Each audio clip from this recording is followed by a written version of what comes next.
all citizens. We ask you to bless us, bless this day, and bring all the plans to fruition. May the blessings of God be with us always.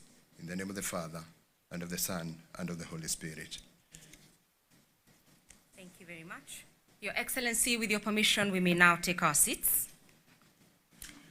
Allow me with humility to recognize the presence of His Excellency Professor Kindiki, Deputy President of the Republic of Kenya, Honorable Justice Martha Koome, Chief Justice and President of the Supreme Court of Kenya, Honorable Lady Justice Philomena Mbete Mwilu, Deputy Chief Justice and Vice President of the Supreme Court of Kenya, Honorable Dunstan Mlambo, Deputy Chief Justice of the Republic of South Africa, Supreme Court judges present, President of the Court of Appeal, Principal Judges, Honorable Alice Wahome, Cabinet Secretary, Ministry of Lands, Public Works, Housing, and Urban Development, members of the Judicial Service Commission, representatives of independent commissions and constitutional offices, all honorable judges present and judicial officers, members of the National Assembly and Senate present, principal secretaries present, the Office of the Director of Public Prosecutions, Excellency ambassadors, development partners, and stakeholders in the justice sector, the President of the Law Society of Kenya, and members of the LSK Council, members of the Bar, Judiciary staff, members of the press, ladies and gentlemen. On behalf of the Office of the Honorable Chief Justice and the Judiciary leadership, it is my honor and great pleasure to welcome you to this year's presentation of the State of the Judiciary and the Administration of Justice Annual Report for the financial year 2024-2025, and also the launch of the Social Transformation Through Access to Justice, STARJ, which is STARJ Simple Guide. To commence and deliver remarks to officially set the tone for today's program, I will now welcome Honorable Winfrida Mokaya, Chief Registrar of the Judiciary, to set the tone for these proceedings and to also inform us of the changes to the program to allow other official duties to proceed. Thank you very much. Thank you, Ms. Rose Washuka, Chief of Staff.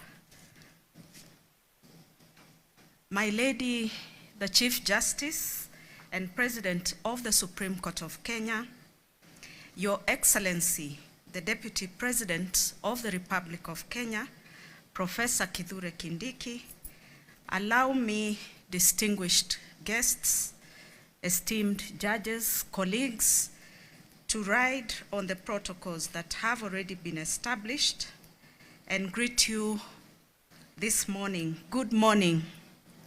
Good morning once again. It is a profound honor and privilege to welcome you all to the launch of the State of the Judiciary and Administration of Justice 2024-25 report.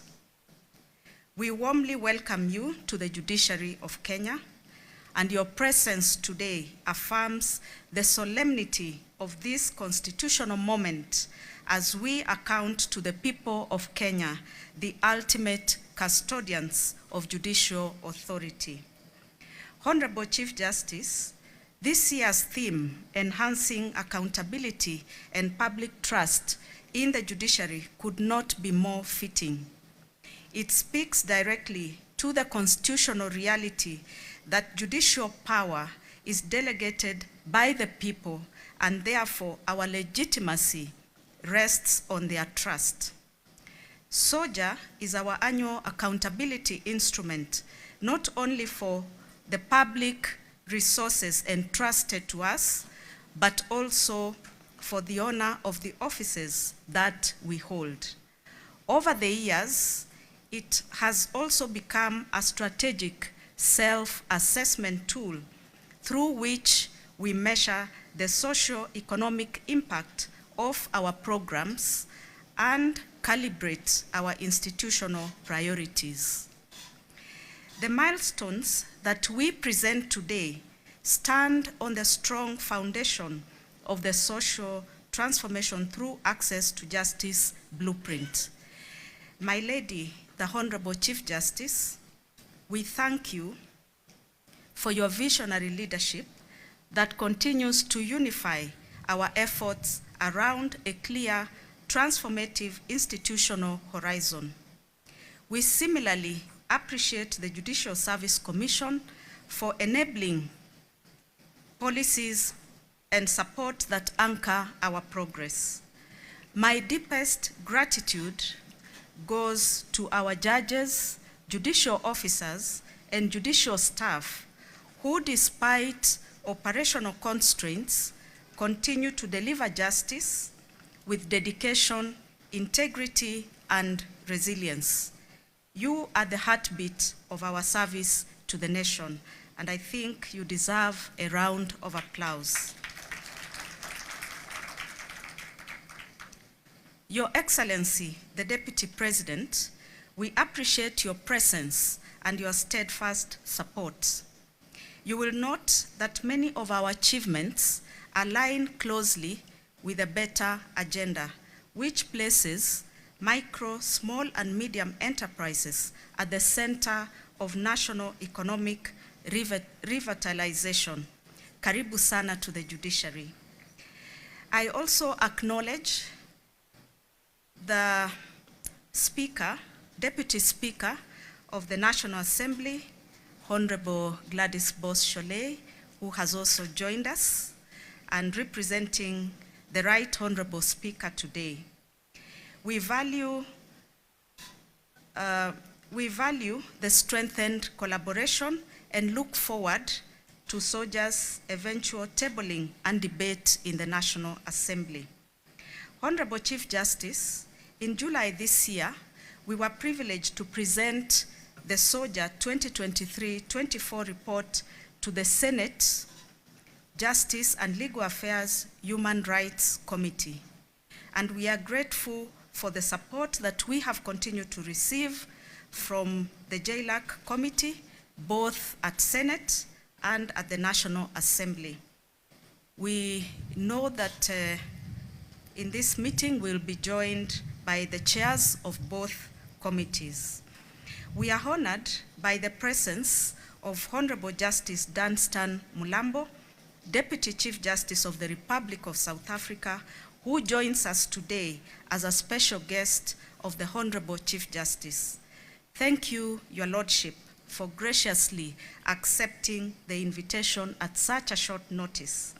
The judiciary of South Africa continues to stand as a global exemplar of transformative justice, and we remain enriched by the lessons and inspiration drawn from your experience. Ladies and gentlemen, the achievements in this report reflect the collective effort of our partners across the justice chain. That is the Law Society of Kenya, the Office of the Attorney General, the Office of the Director of Public Prosecutions, the National Police Service, and the Kenya Prison Service, among others. We deeply value your collaboration and shared commitment. To our development partners, we extend our gratitude for working with us and supporting numerous initiatives whose impact is evident in this year's report. Allow me to recognize and sincerely appreciate the dedicated team behind this year's SOJA report, ably led by Ms. Rose Washuka, the Chief of Staff. Kindly stand up together with the rest of the team for recognition. Can we applaud them? Thank you. Well done. Well done.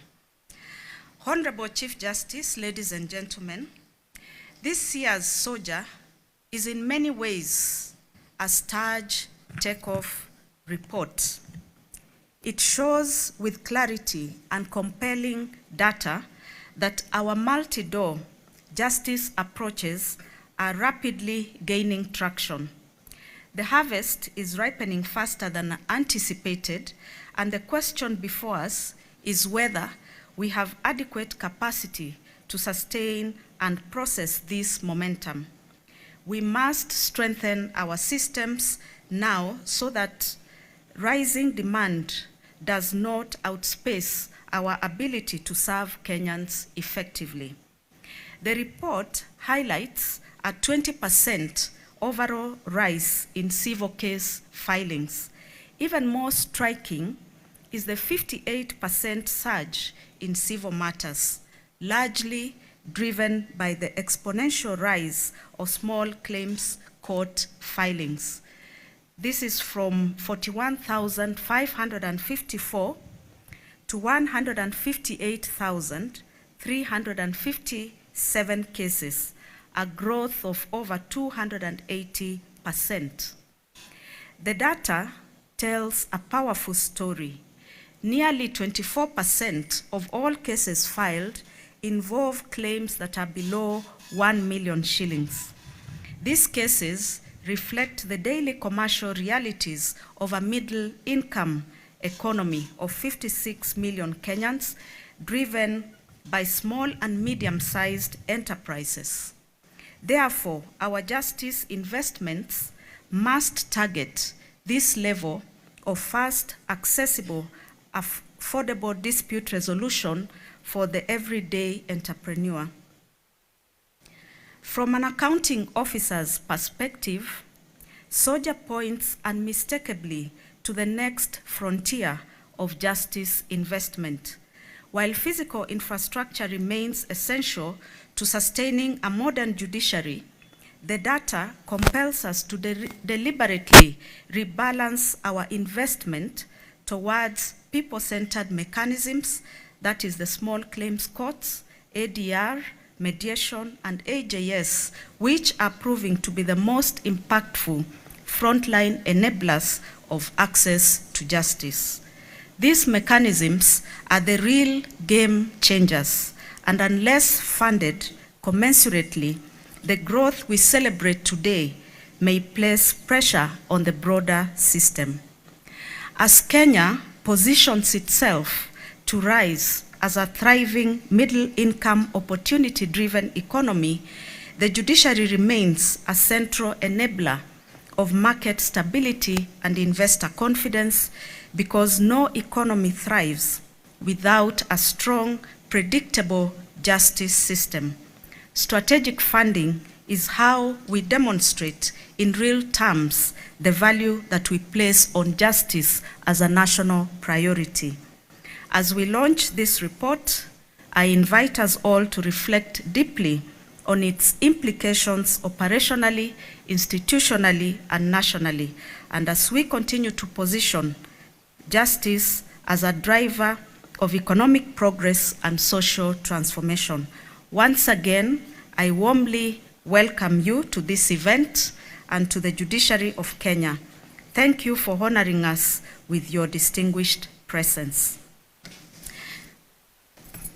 Honorable Chief Justice, given the fact that we are constrained of time because of our chief guest, the Deputy President, there was a proposal to adjust the program slightly in order to accommodate him, given that he has other pressing responsibilities, and it is an honor that he has attended this function. The proposal, therefore, is to move to our the next session of the program, where we are to have the National Assembly Deputy Speaker address us, and then we will also move to the Chair of JLAC in the Senate, Mr. Hillary. You will also address us, and then thereafter I will guide the program on how we'll proceed.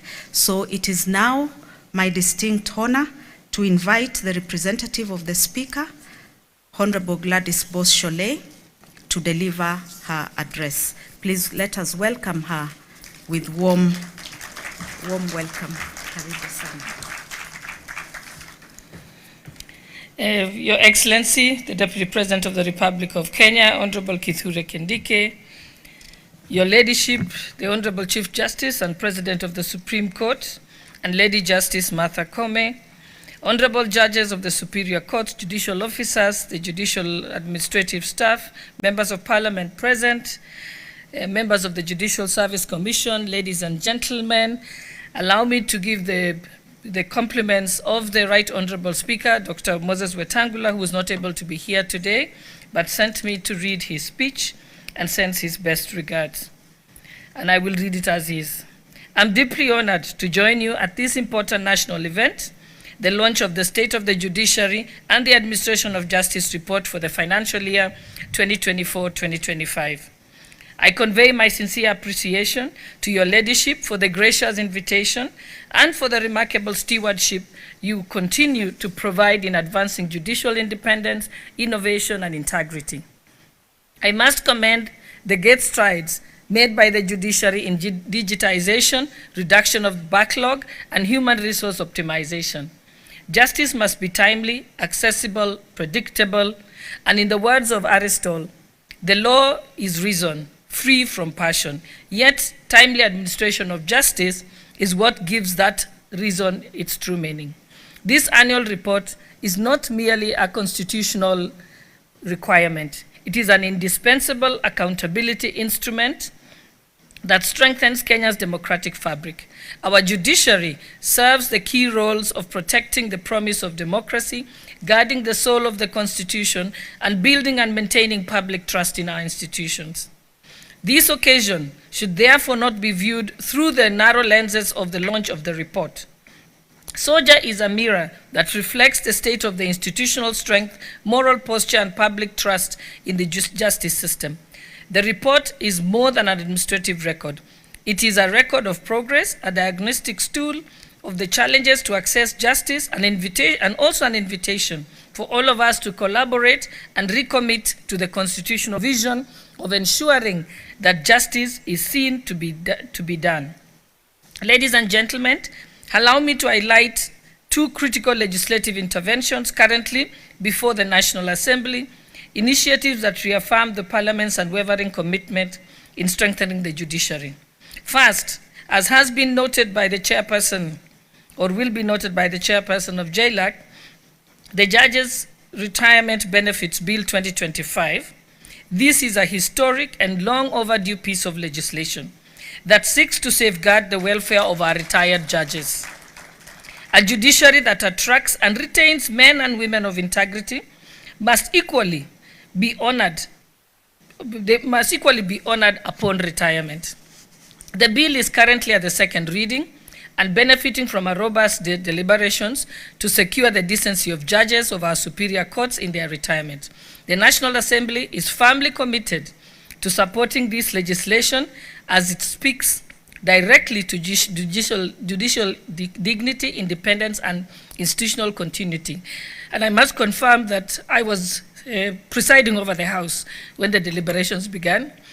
Not a single person objected to the bill.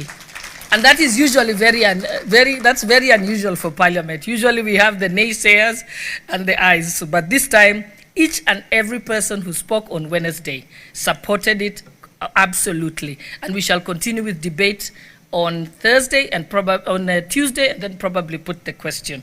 So you have our commitment, and Parliament has realized that that was grave injustice, that bill wasn't there in the first place for all this time. The second piece of legislation is the Kenya Judiciary Academy Bill 2025. The Judiciary Academy has served as an invaluable training and research arm, and this bill seeks to anchor it firmly in law. By doing so, we expect to strengthen the efforts to enhance the skills, the knowledge, and the professionalism of the judicial officers and other justice sector holders. This bill is at the public participation stage, with the report, which report is expected to be tabled shortly, hopefully on Thursday, before we go on recess. Once enacted, it will elevate the academy into a robust statutory institution, supporting innovation, continuous learning, and excellence. The two bills are practical demonstration of the legislature's support to the judiciary in fulfilling its constitutional mandate. And as we receive SOJA today, we must remember that the rule of law is shared responsibility. An independent and well-supported judiciary is not a gift. It is a constitutional imperative and a national necessity. As former Chief Justice Al Warren aptly put, justice must not only be done, but must be seen to be done. And we all agree that the judiciary should also be well-resourced, financially and technologically, and with adequate human resources, will be better positioned to dispense justice efficiently and fairly. Parliament will therefore continue to prioritize adequate and sustainable budgetary allocations to respond to the emerging needs of the judiciary and to foster constructive engagement through the National Council for the Administration of Justice. I'm aware that the judiciary currently operates with only 64% of the establishment, that is 6,979 employees against a requirement of 10,870 personnel. This severe human resource deficit constrains the courts and contributes to backlog, delays, and undermines the clearance rate of our cases, and also undermines innovations such as the small claims court. In the forthcoming deliberations for the financial year 2026-2027 budget, I would urge the judiciary to robustly engage Parliament through the Justice and Legal Affairs Committee for priority allocation of resources for recruitment of additional judges, judicial officers, and staff to significantly address the identified needs. Your Ladyship, as I conclude, the Apostle Luke notes in the good book that to whom more is given, more is expected. As Parliament, we undertake to support the judiciary to achieve its constitutional purpose. As a rider, we must always remember to fulfill the attendant elevated public expectations as a result. All of us must account for every public penny given, and we must not hesitate to denounce and cut corruption to its root. Against this backdrop of the recent adverse comments by the public and practitioners on internal accountability of the judiciary, today's launch presents an invaluable opportunity, and I'm confident that this report and subsequent actions by the judiciary and its partners shall allay the public concerns and affirm the judiciary's commitment to transparency and institutional integrity. I congratulate the judiciary for what I expect to be the launch of another comprehensive and candid report, and on behalf of Parliament, I have reaffirmed our readiness to continue engaging constructively with our sister arm of government. As recently noted during the inaugural joint forum between the legislature and the judiciary, we undertake to prioritize consideration of policy and legislative recommendations contained in the report so as to advance the full realization of the right of access to justice for all. Congratulations again, and I thank you, and it's signed by the Right Honorable Dr. Moses Wetangula. Thank you.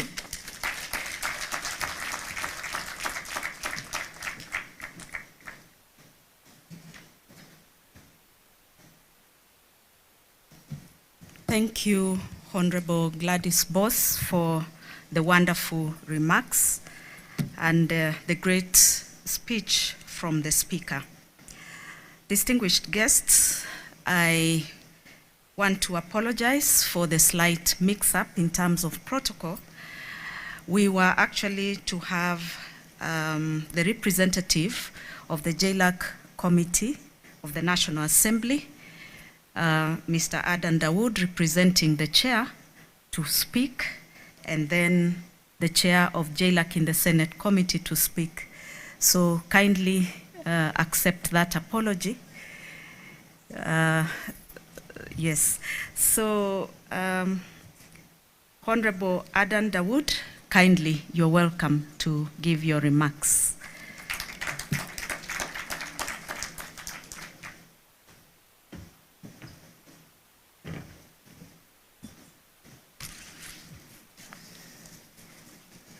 Thank you very much.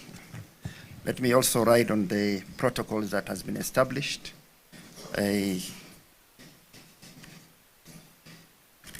All that I needed to say has been said by my Deputy Speaker regarding what the National Assembly is doing. But let me read the speech of the Chair of JLAC. Good morning, ladies and gentlemen. I am delighted to join you in the launch of the State of Judiciary and Administration of Justice Report, SOJA 2024-2025. Let me begin by expressing my gratitude to the organizers of this event for extending an invitation to me and their efforts culminating in today's ceremony. Your Ladyship, distinguished guests, ladies and gentlemen, Section 52B of the Judicial Service Act, Cap 8A, mandates that the Honorable Chief Justice present the annual State of the Judiciary and Administration of Justice report. Beyond being a statutory report, this report is an essential instrument of transparency, public accountability, and institutional introspection. It enables Parliament, the government, and the Kenyan citizenry to appreciate the judiciary's achievements and ongoing challenges and future inspirations. Your leadership, the Honorable Chief Justice, and the entire leadership of the judiciary, as the people's representatives, allow me to laud your able stewardship of the judicial reforms and your commitments to ensuring access to justice for all Kenyans.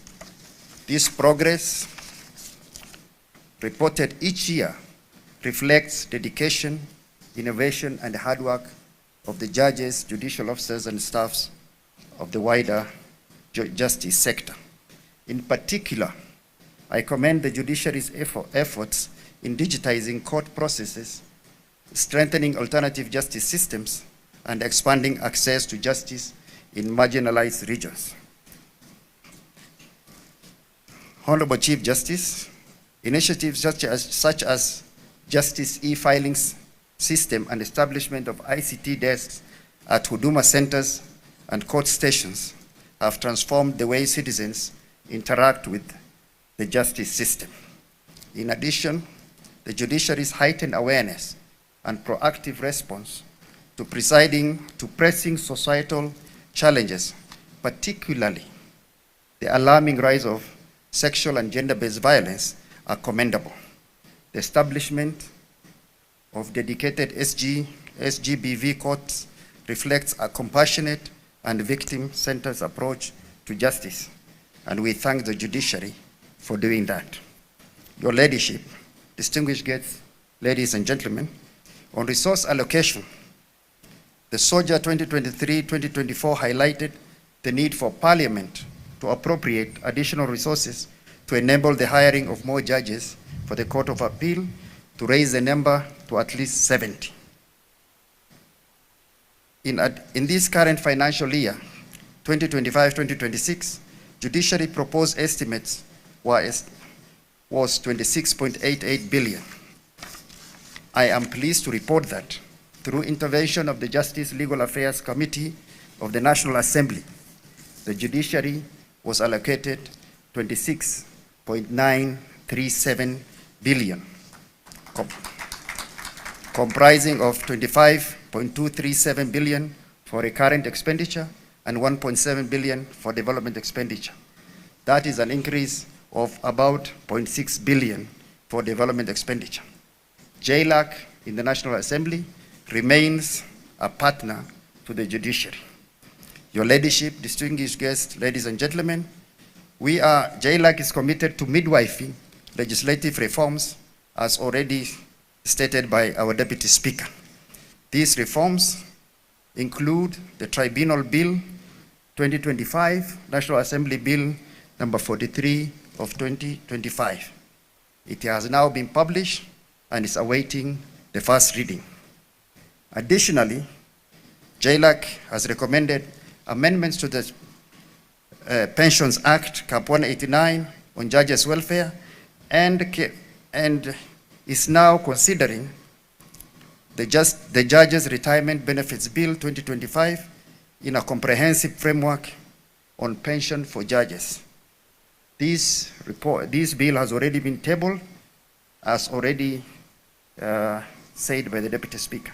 Your leadership, distinguished guests, ladies and gentlemen, another significant legislative initiative is the Kenya Judiciary Academy Bill 2025, which is currently under consideration by JLAC. We shall table our report on that bill next week, God willing. With respect to the reforms in the Criminal Justice Center, JLAC has engaged with the National Council on Administration of Justice Working Committee on Criminal Justice Reforms. This engagement has led to proposed amendments of the Penal Code and the Criminal Procedure Code. In our most recent interaction in October 2025, it was agreed that NCAJ committee will submit a refined legislative proposals for further processing. The proposed amendment incorporate key recommendations of the Judiciary's SOJA 2023-2024. Your Ladyship, distinguished guests, ladies and gentlemen, as a committee responsible for governance and justice sector, Justice Legal Affairs Committee of the National Assembly reaffirm its commitment to continue engaging with the judiciary to facilitate achievement of social transformation through access to justice. I congratulate the judiciary for this launch and the milestone I expect to be noted in the report. We shall ensure that the recommendation and priorities outlined in SOJA are effectively considered by the National Assembly. I thank you. Honorable George Murugara. Asante sana.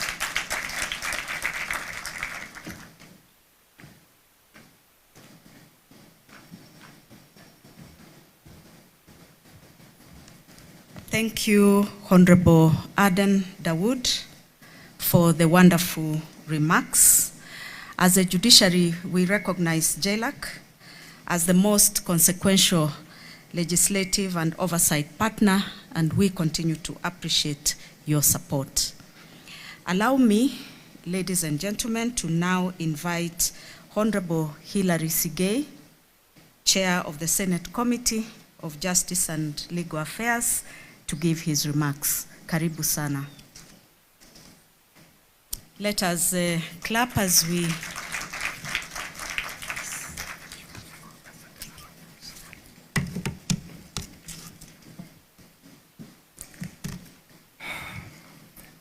Thank you very much. The Deputy President, His Excellency Professor Kithure Kindiki, the Chief Justice and the President of Supreme Court, the judges of Supreme Court, as well as the entire judiciary fraternity, my colleagues, members of parliament present, cabinet secretaries present, all distinguished guests, and ladies and gentlemen, good morning.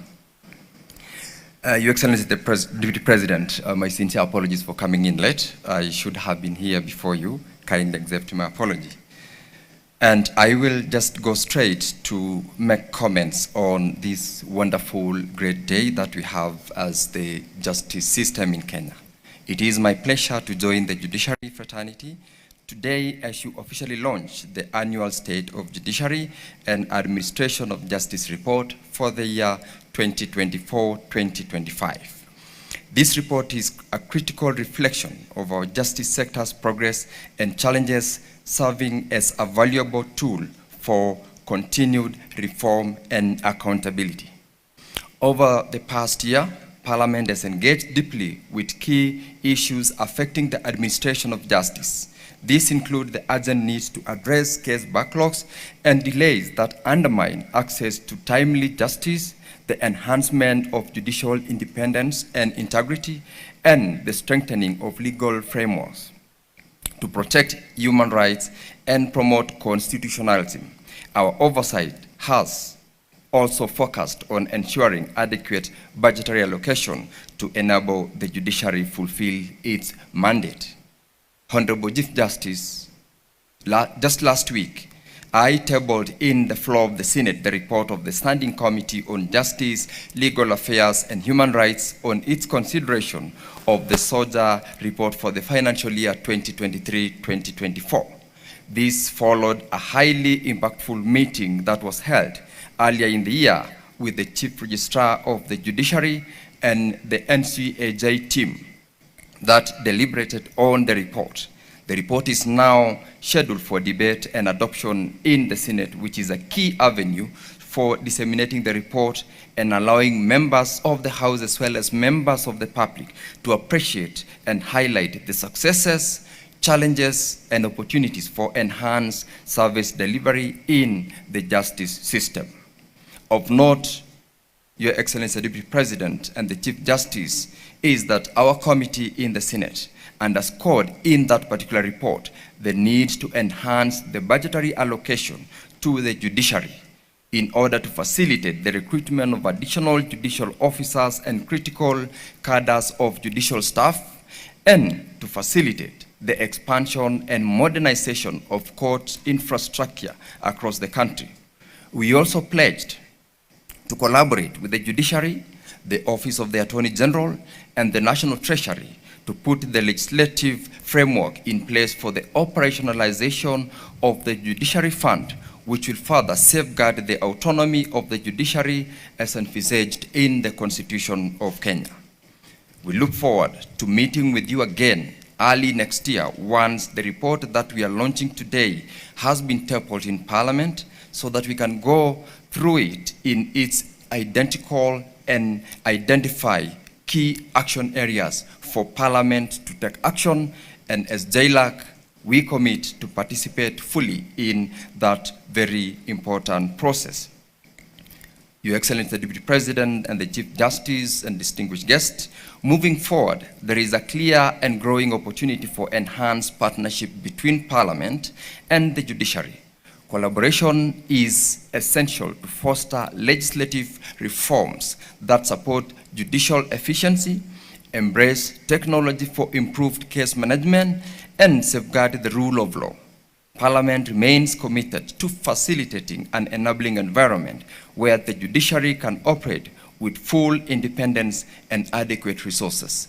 As JLAC of the Senate, we undertake to fully support where we are called upon as a major partner in the justice system. Our shared aspiration is a justice sector that is accessible, transparent, accountable, and responsive to the needs of all Kenyans. We envision strengthened service delivery through innovations such as digitization of court processes, expanded legal aid services, and continuous capacity building for justice sector actors. Your Excellency, the Deputy President, together Parliament and the judiciary can drive reforms that cement public confidence and uphold Kenya's constitutional values.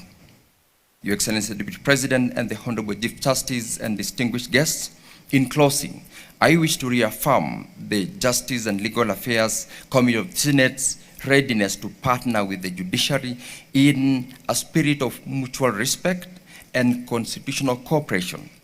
The report we celebrate today is not just a performance scorecard and document. It is a clarion call to deepen our collaboration, tackle the justice gaps, and ensure that our justice system delivers for all Kenyans. The journey ahead will not be easy. The budget deficits, backlog pressures, capacity constraints are formidable.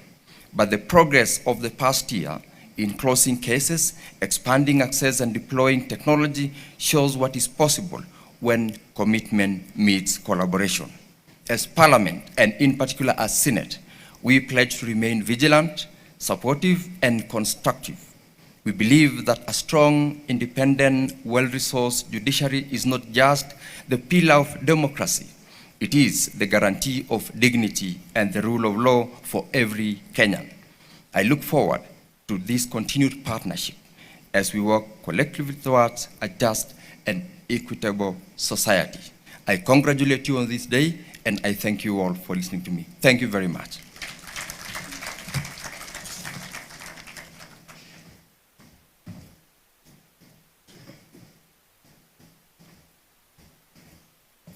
Thank you, Honorable Sigei, for the wonderful remarks and commitment to support the judiciary to strengthen service delivery. It is now my privilege and honor to invite Her Ladyship, the Honorable Lady Justice Philomena Mbete Mwilu, to give her remarks and share her reflections, and in turn invite the Honorable Chief Justice. Karibu sana. We can welcome her with a round of applause.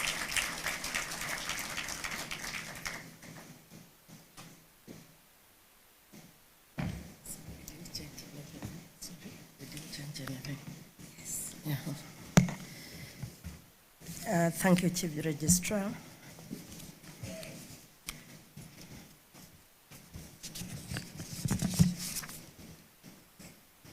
Your Excellency, Professor Kithure Kindiki, our Deputy President, the Honorable the Chief Justice of the Republic of Kenya, Martha Koome, colleague judges, the Registrar of the Judiciary, the Chief Registrar of the Judiciary, my colleagues in the Judiciary,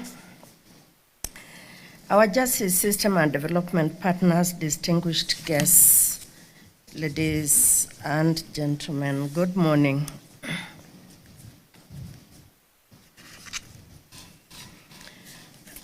I extend a warm welcome to you all on this most auspicious occasion. It is a privilege for me to address this distinguished gathering as we reflect on the 2024-2025 State of the Judiciary and Administration of Justice Report, popularly known as SOJA.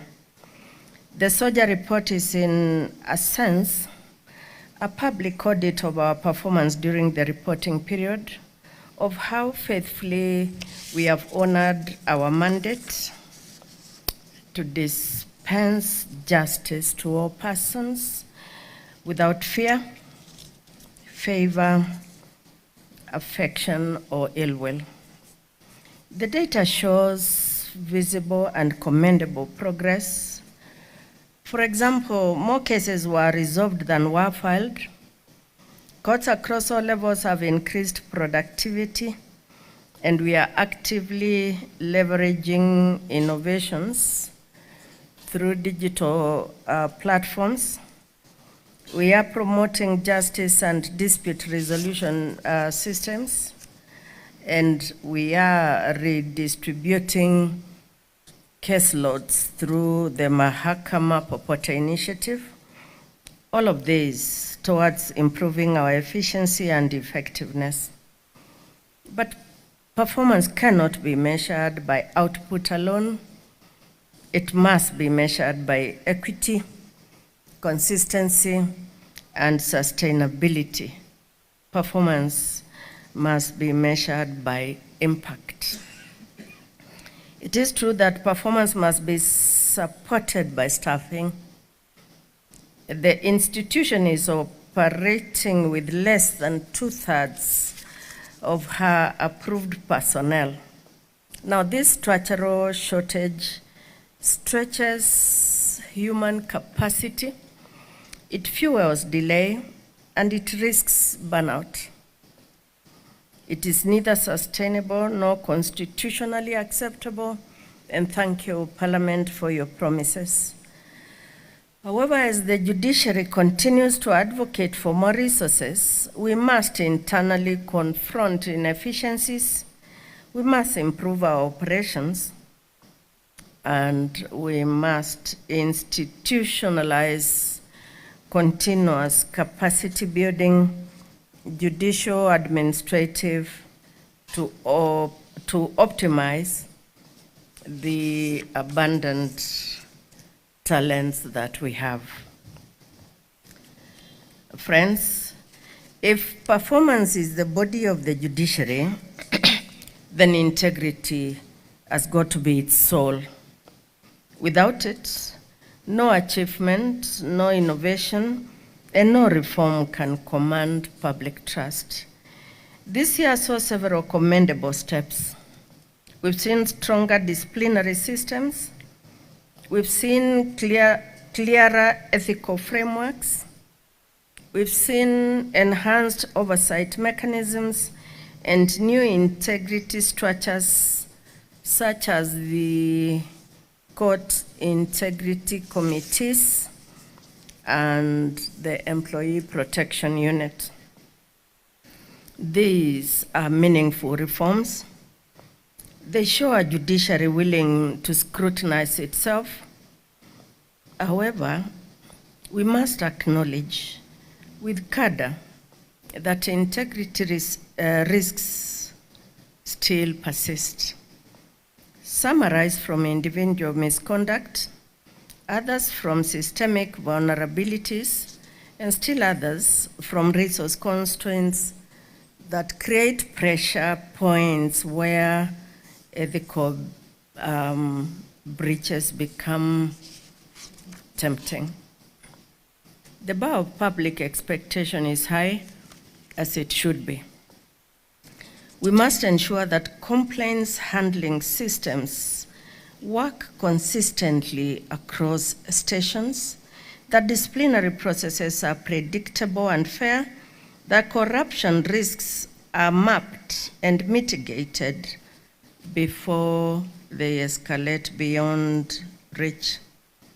Our commitment to integrity must be absolute, not rhetorical. Integrity must be visible in courtroom behavior, in registry interactions, in procurement, in the use of judicial time, and in the stewardship of public resources. It must be the culture of this institution, not merely its aspiration. Friends, in short, we have progressed, but not evenly, and not yet sufficiently. Whilst the judiciary is implementing reforms that bring justice closer to the people, such as expanded fiscal infrastructure, operationalizing more courts, strengthening tribunals, promoting alternative justice systems, and deepening the use of technology in all aspects of our operations, the data in the SOJA report must push us to reflect more critically. Fiscally, the fiscal expansion must not outpace staffing. And technology, though transformative, must not endanger digital divides and exclusion. Importantly, they must be reliable and serve the users both externally and internally. At the heart of the SOJA report is one solemn prerogative: accountability to the sovereign in the exercise of judicial authority. And the sovereign is the people of Kenya. This constitutional imperative is framed by Articles 1, 10, and 159 of the 2010 Constitution, and it is augmented under Section 52B of the Judicial Service Act. The SOJA report is not presented today for mere informational purposes, nor do we seek platitudes. We do not seek congratulations or praise. We seek honest, critical, and constructive dialogue involving all stakeholders on the form and substance of justice provision in our country. Practical and productive feedback on how we can co-produce impactful and sustainable interventions that will result in tangible justice dividends for all Kenyans. That is what we seek. We have the situational analysis as presented in our SOJA report this year, and we must deepen meaningful engagement towards improving justice provision for all the people of Kenya. The SOJA report provides a detailed snapshot of the status of the judiciary as it frames the justice context from the judiciary's perspective. It is also an invitation for support and engagement towards the realization of the people-centered justice vision as contained in our institutional compass, the START blueprint. We are acutely cognizant of our shortcomings and our capacity vis-a-vis the expectations of Kenyans for a judiciary that facilitates and supports the aspirations of all Kenyans. How we maximize our strengths, exploit our existing and potential opportunities, how we address our challenges and weaknesses, and importantly, how we ensure resilience and sustainability will require support from across the justice sector and from all our stakeholders. The SOJA report provides a critical baseline in that regard. Friends, our progress is real and our challenges are significant. Our resolve must be unwavering, therefore. Let us together recommit ourselves to a judiciary and justice system that is not only effective but exemplary, not only efficient but ethical, and not just accessible but transformative. God bless all of us here present. God bless the judiciary of Kenya, and God bless the Republic of Kenya. It's now my pleasure to welcome the Honorable the Chief Justice of the Republic and the President of the Supreme Court to give us her address. Thank you very much. Thank you very much, my sister, the Honorable Deputy Chief Justice and Vice President of the Supreme Court.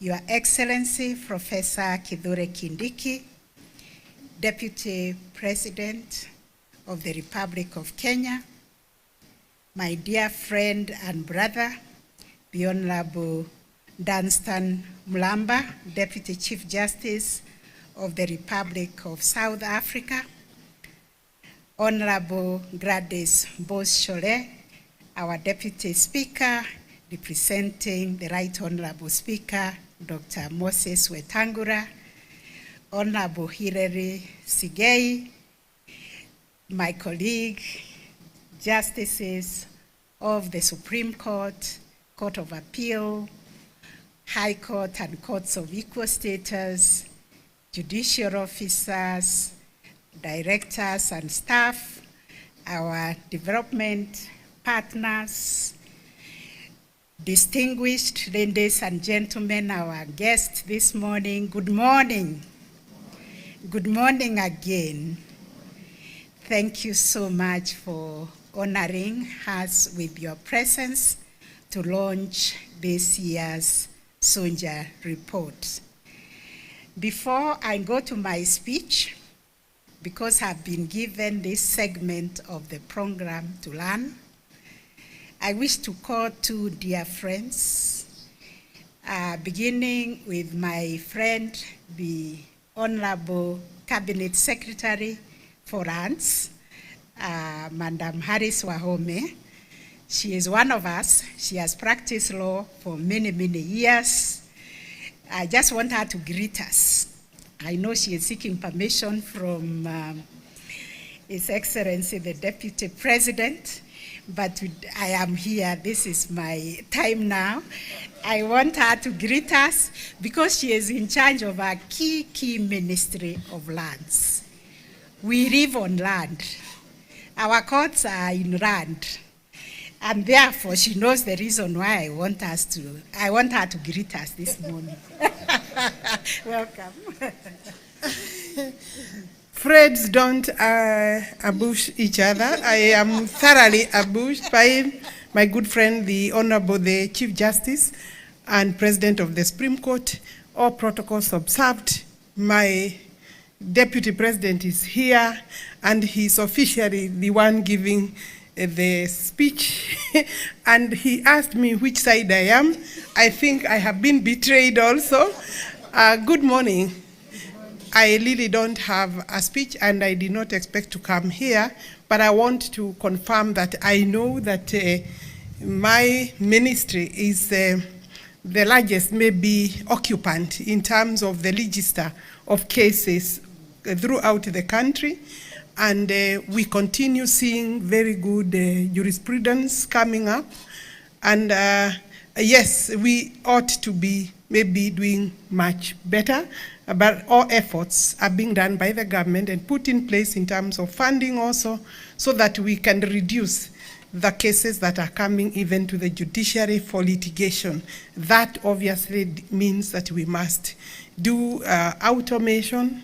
We must complete our ADISASA system. The National Land Information and Management System needs to be complete, and that will secure the land tenures, everything, our security of documents.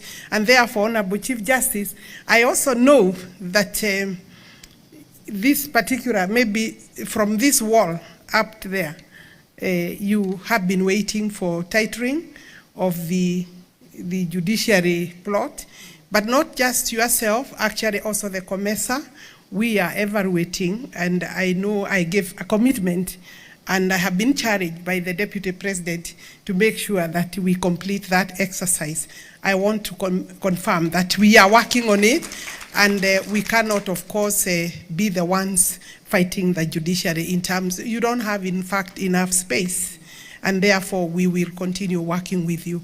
Thank you for the efforts, the work you do in terms of land cases, but I want to plead that in most cases, if the courts were to call for records of the ministry, the record for land in every other parcel, you will get an answer there, because those that have been alterated, those that have been fraudulently altered, the Chief Land Registrar should give the solution and assist the judiciary coming up with the right answer. Thank you very much. Thank you. Judges wanted to hear that, especially when we will receive our title for this plot, because they have been asking me and I did not have an answer. Thank you very much.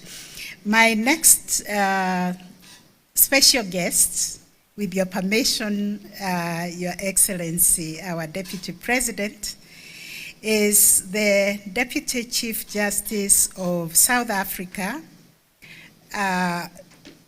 Justice Mlamba.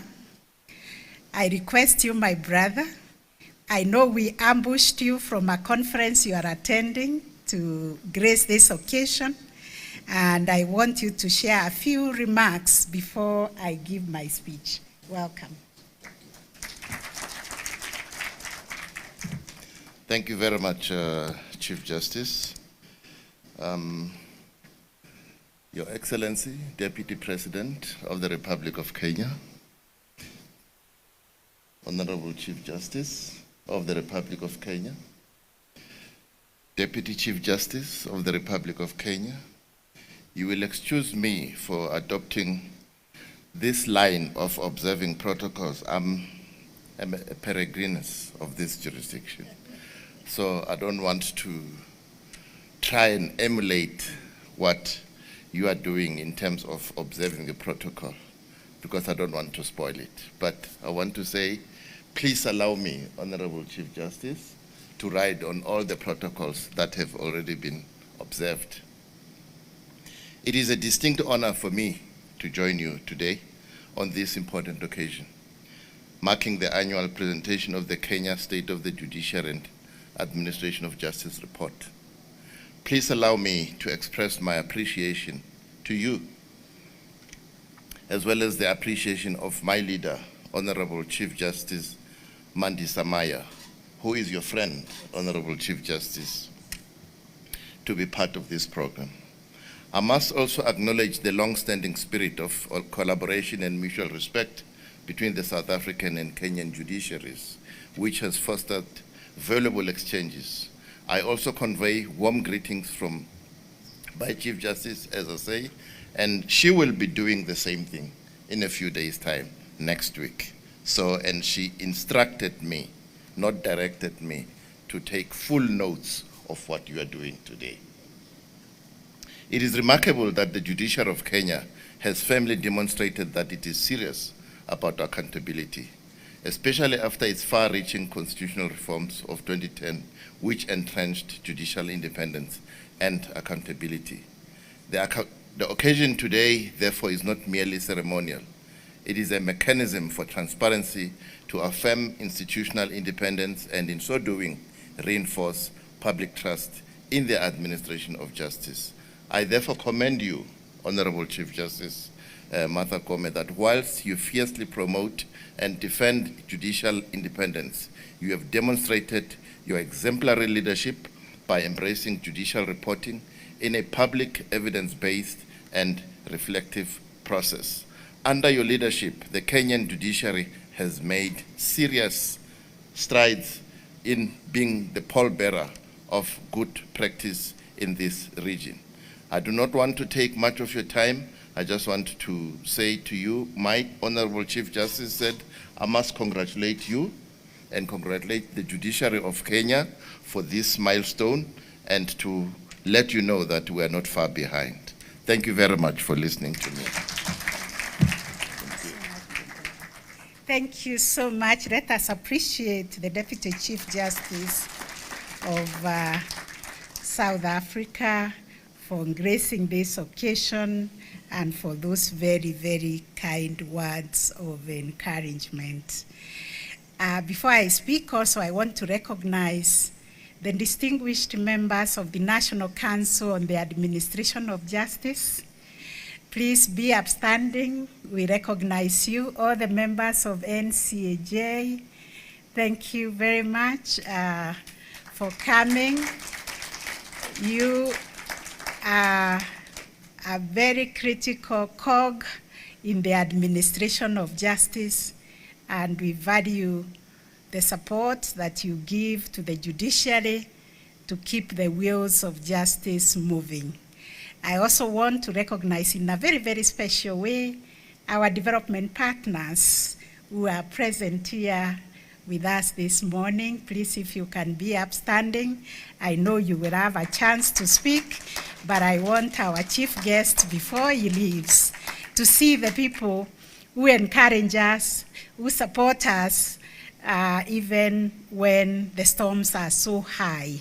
Thank you for honoring us with your presence. Your Excellency, the Deputy President, I want to thank you most sincerely for honoring us with your presence. I know how tight your program is. His Excellency, the President, was supposed to be here, but I had him negotiate with you so that you could hold this brief this morning, and we are so, so grateful that you were able to spare time to come and launch for us the Sonja report. I also want to thank the representatives of various arms of government, agencies in the justice sector, our development partners, and stakeholders for joining us for the presentation of the State of the Judiciary and Administration of Justice report for the financial year 2024-2025. Your presence here today reflects a shared national commitment to all of us strengthening the rule of law and advancing the administration of justice. This occasion marks an important moment in our democratic calendar. The Sonja report is not simply a statutory requirement. Like other speakers who have spoken said, it is a constitutional duty anchored in the values of transparency, accountability, and public participation. Through it, the judiciary provides a candid account of the work we have done in the past year, how we have exercised judicial authority, the progress achieved, how we have utilized the resources given to the judiciary. We account for the challenges we have encountered along the way and the reforms that we wish to undertake. This annual report reinforces the judiciary's transparency, accessibility, and accountability as an independent arm of government. It is through such mechanisms that we keep faith with the sovereign will of the Kenyan people, where we remain open to scrutiny and continue to engage Kenyans so that we can build public trust in the administration of justice. The theme of this year's report, enhancing accountability and public trust in the judiciary, speaks to our institutional focus on enhancing public trust, which is the lifeblood of any justice system. Without it, even the most sophisticated courts cannot command confidence, obedience, or legitimacy. For this reason, the judiciary has continued to strengthen the integrity of our systems, deepen internal accountability, to improve performance management, to widen access to justice, and to accelerate implementation of the social transformation through access to justice blueprint. Ladies and gentlemen, this year's Sonja demonstrates the progress we have made in building an accountable, people-centered justice system. Justice belongs to the people. Everybody wants to experience fairness and justice. Therefore, we have undertaken institutional reforms aimed at enhancing the enforcement of ethical standards, protecting the public from misconduct, and ensuring that every judge, judicial officer, and staff members, all of them uphold the highest ideals of professionalism as detailed by the speech by the Honorable Deputy Chief Justice, who is in charge of performance and disciplinary matters, especially for our judicial officers and staff. In advancing public trust, communication and openness remain essential.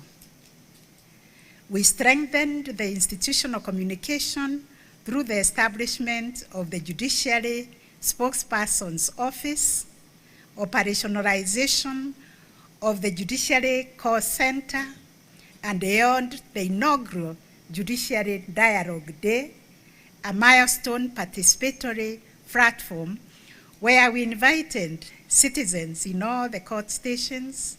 We invited partners and stakeholders where they engaged directly with judges, judicial officers, and staff across the court stations in the country. In addition, our court stations held open days, breaking down barriers between the courts and the communities they serve, and enhancing transparency and accountability at the grassroots levels.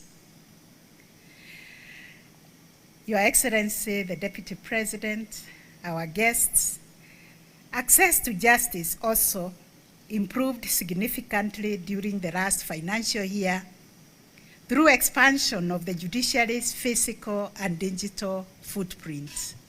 We continued to grow judicial presence across the country by operationalizing new courts and sub-registries. These include a new Court of Appeal sub-registry in Garissa, bringing the total number of the Court of Appeal sub-registries to 6.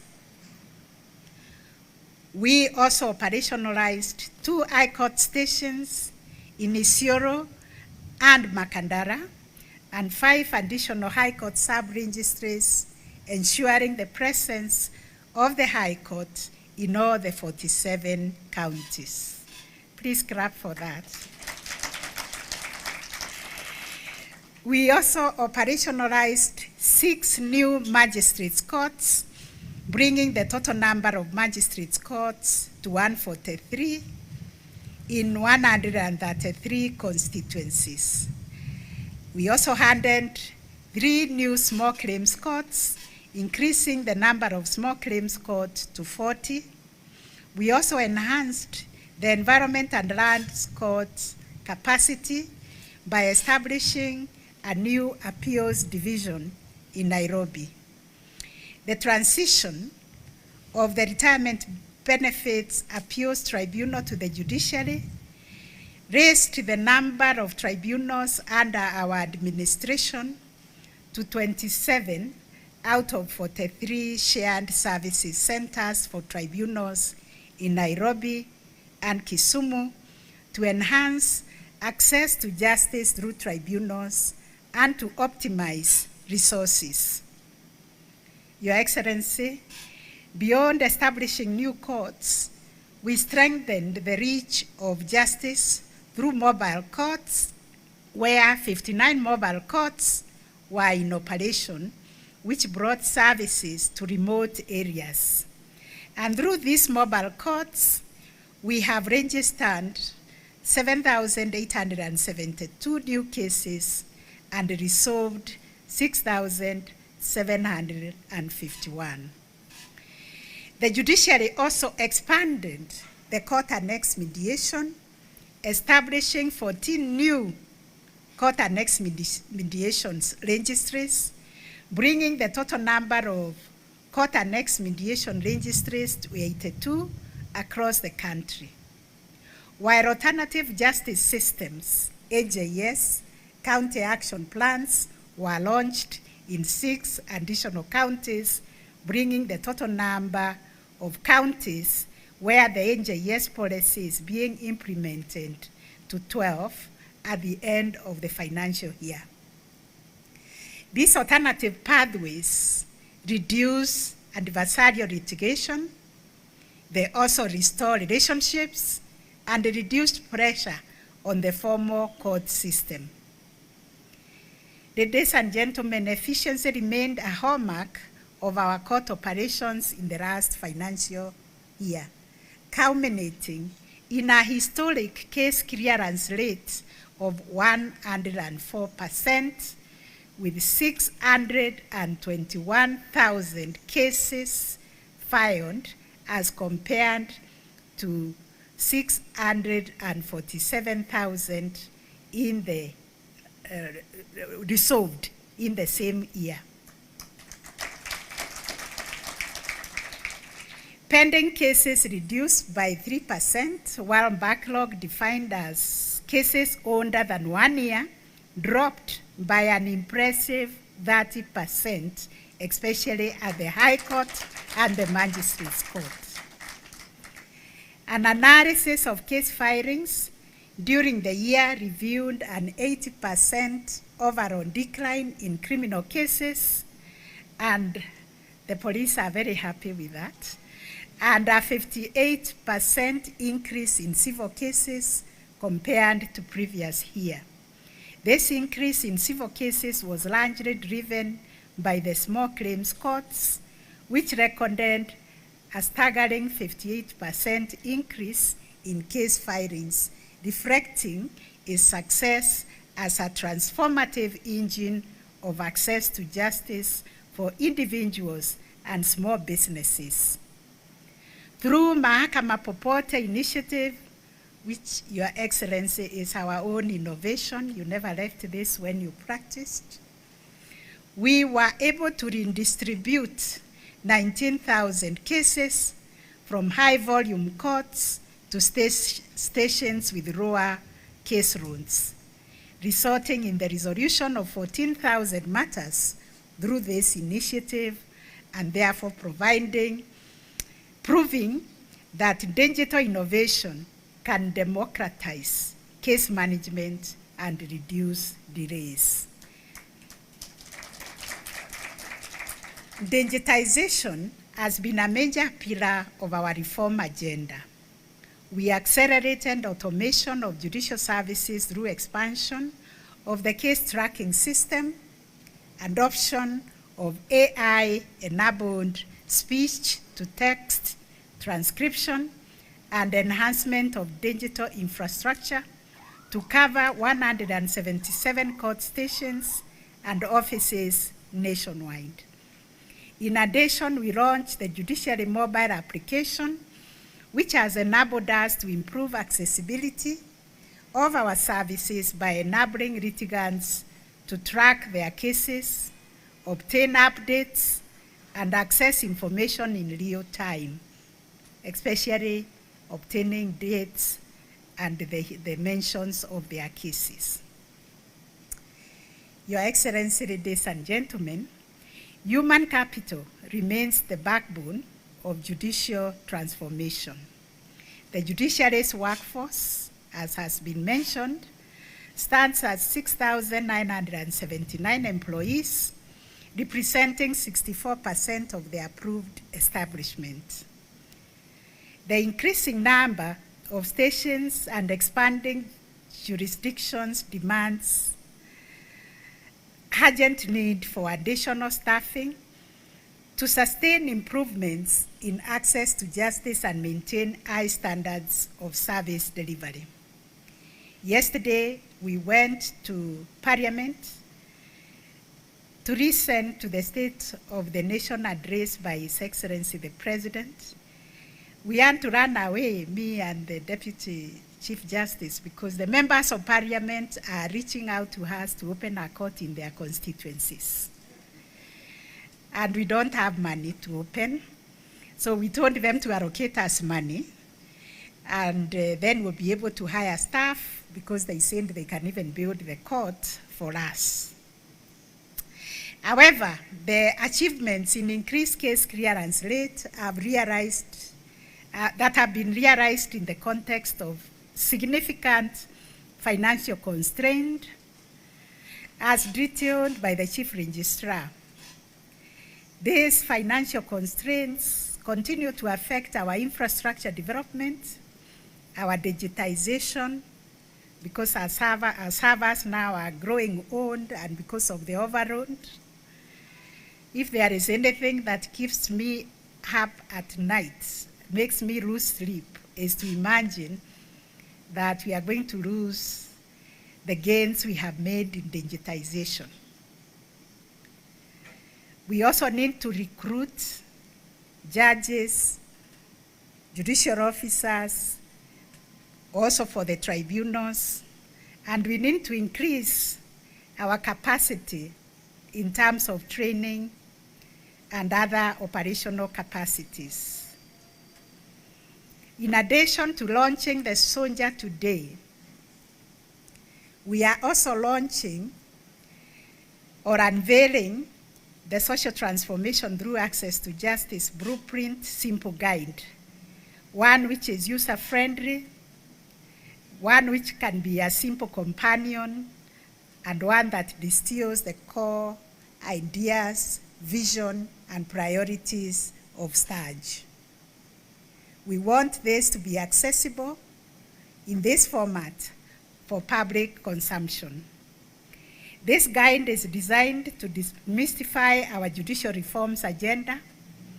It's also meant to clarify the judicial transformation journey and empower judges and judicial officers, staff and citizens, our partners, our stakeholders and justice actors understand in a meaningful manner what STARGE is all about, and also to participate in our people-centered justice agenda.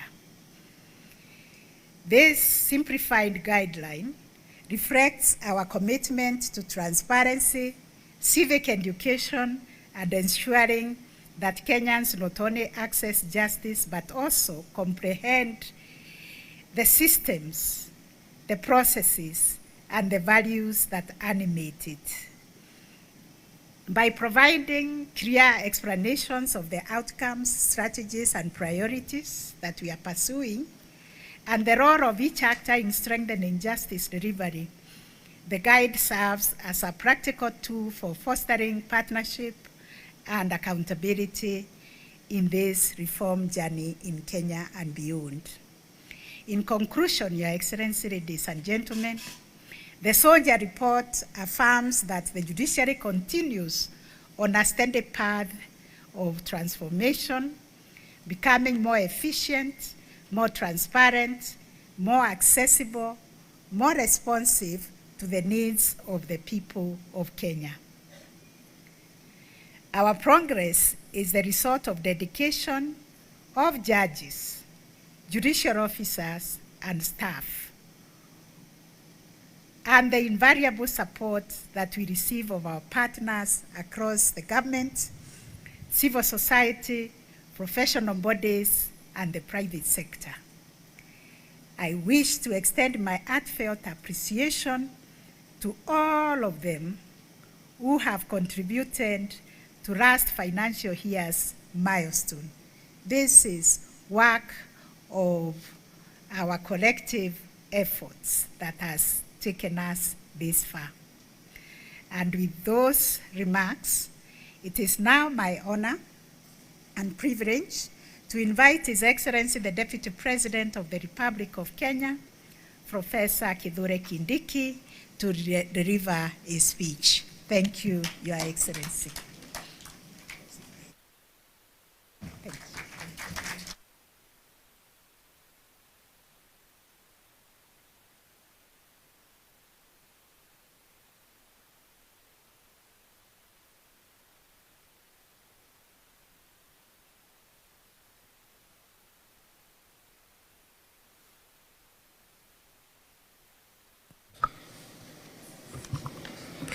Asante sana. I would have used that one also. Chana protocol mingi. Good morning. My Lady Chief Justice Martha Koome, President of the Supreme Court. It is true that this event was supposed to be graced by His Excellency the President. It is also true that he told you and explained why he could not come. It's also true that through your intervention, he asked me to come and represent him. However, my lady, as good lawyers say when they want to disagree with a judge, with great respect, the president did not negotiate with me, and the president cannot negotiate with me to come here. He directed me and instructed me to come. But as I've said, with deep respect. Now, I'm happy to be here in a very familiar territory. I recognize all the protocols of all the dignitaries present, both from the judiciary, the representatives of the executive, and the representatives of the legislature, the diplomatic people, and the justice sector players. Please, I appreciate each one of you. My Lady Chief Justice, did you notice that the 4 people who are sitting on your left, 2 of them representing the executive, the other 2 representing the 2 houses of parliament, did you notice all the 4 of them are officers of the court?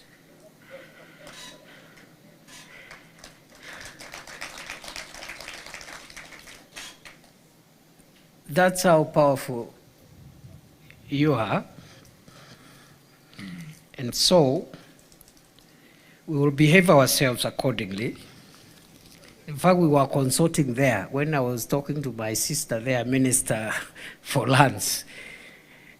I was asking her on which side, where are we? Are we in court or where? We need to understand how we behave. So we are glad to be here.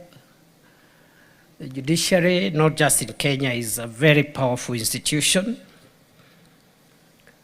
It helps democracy to operate within the rules and to interpret those rules.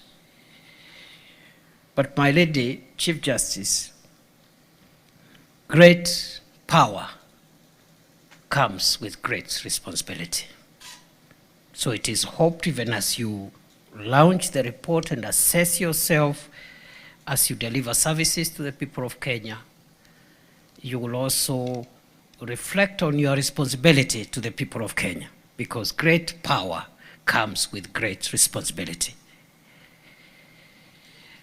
I will not really give a speech. I see some people brought me a speech here. I don't need the speech, because what I want to do today is just to give a few reflections. Because sometimes when you have a moment like this, you don't want to, you just want to be as natural as possible so that you can give your best. So let me just say that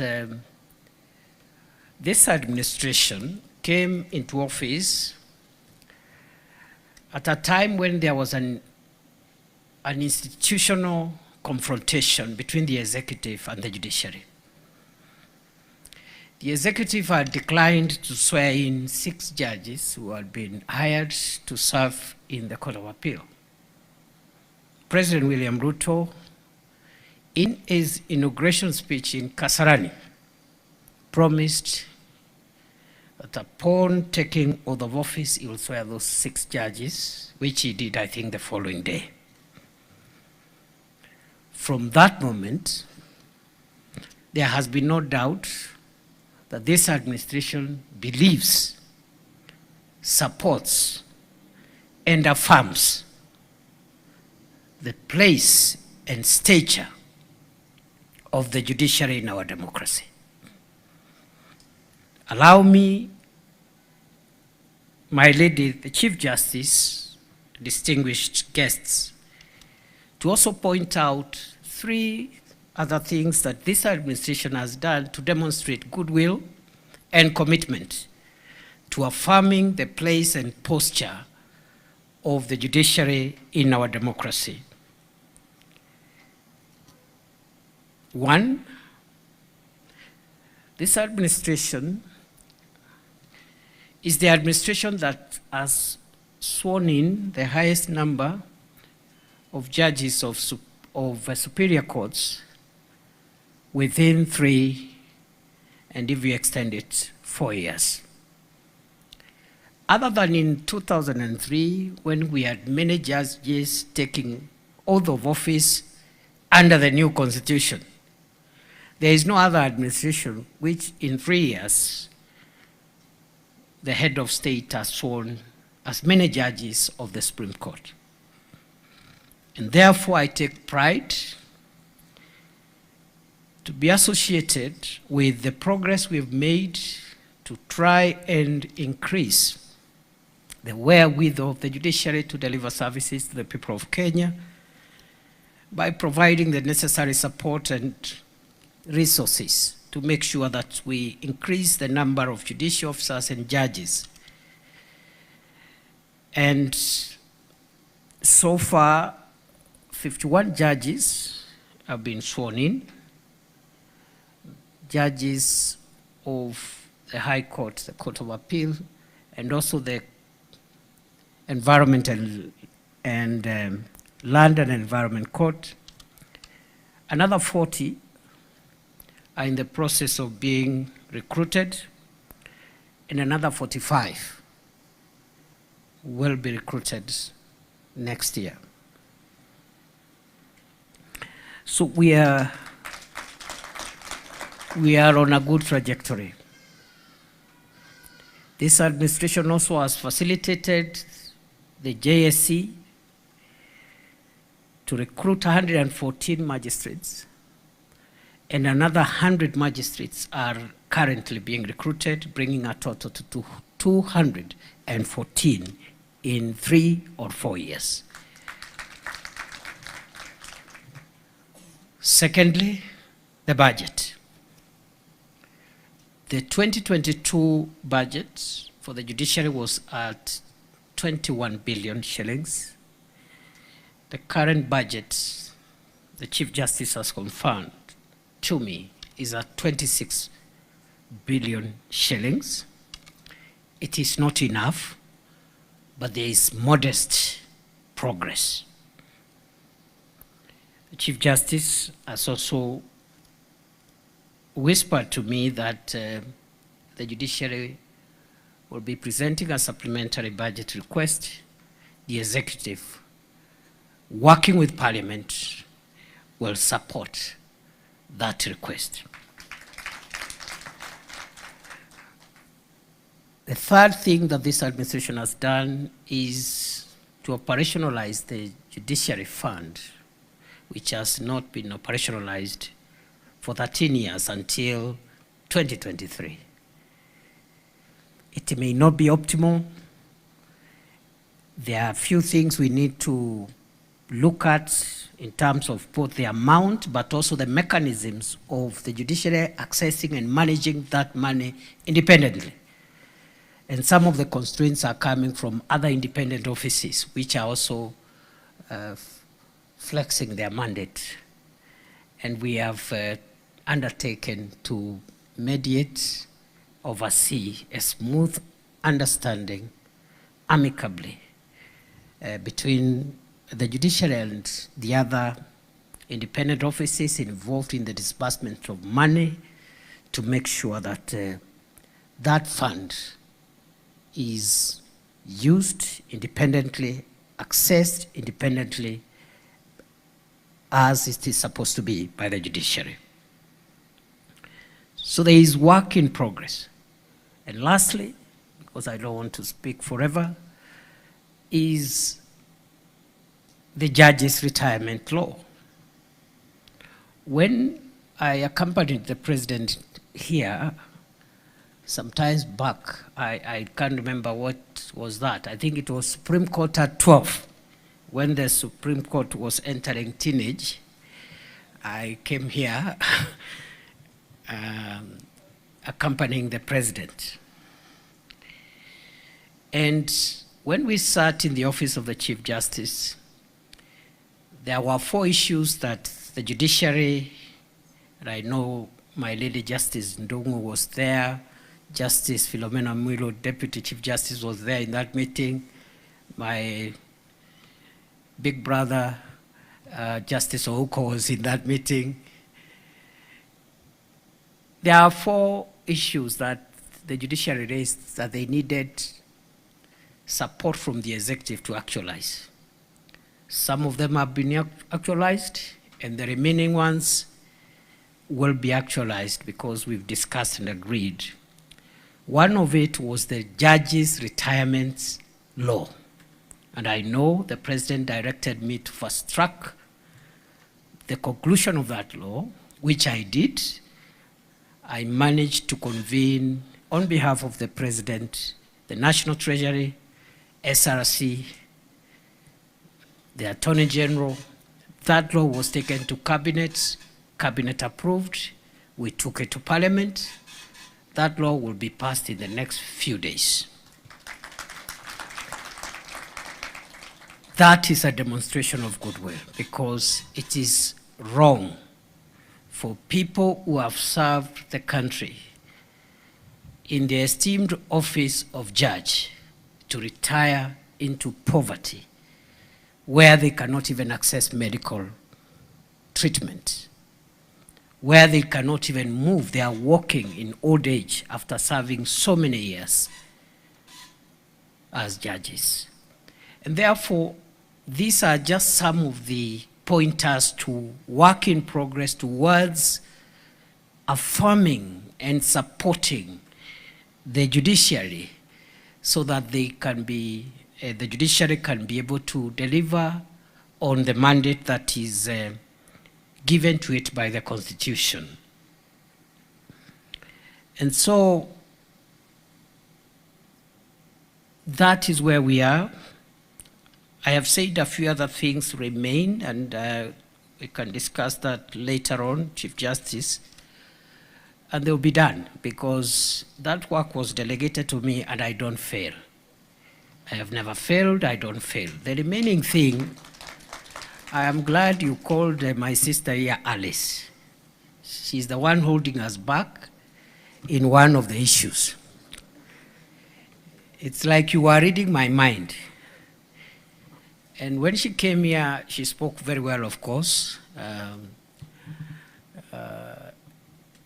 But she didn't tell us when you will have the title deed. She said as soon as possible, but that's not what we agreed, my sister Alice. Because again, we negotiated that here with the Judiciary, and that meeting was chaired by the President of the Republic. And a decision was made, and I was delegated to follow up as the mtu wa mkono. My sister Alice, you must give the Judiciary their title deed before Christmas for this place.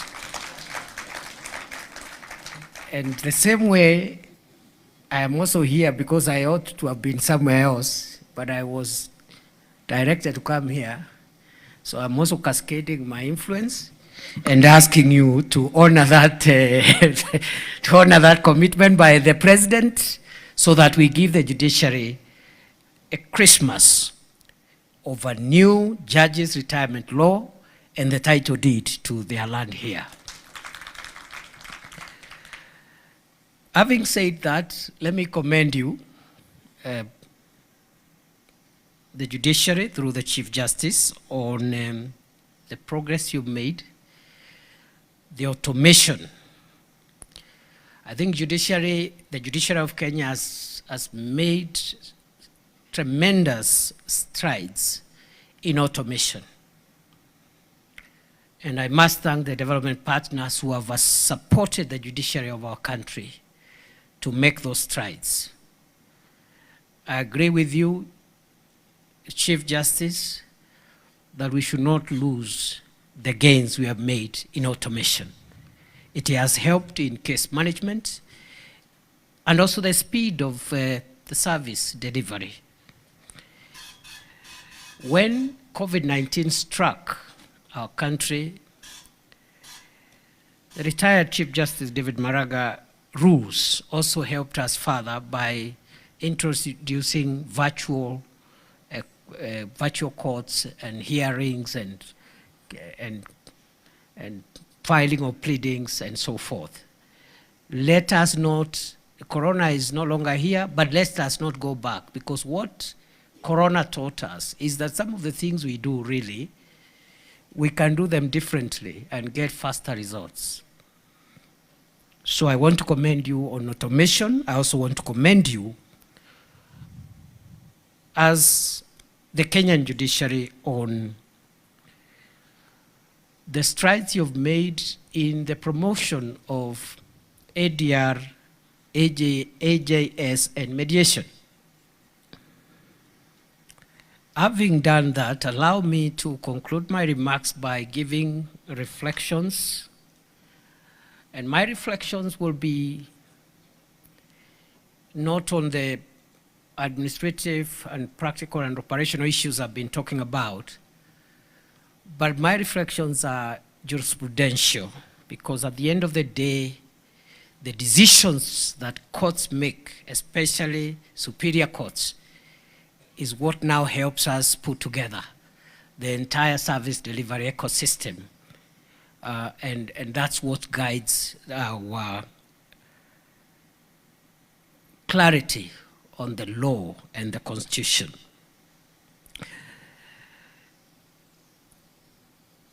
Number one,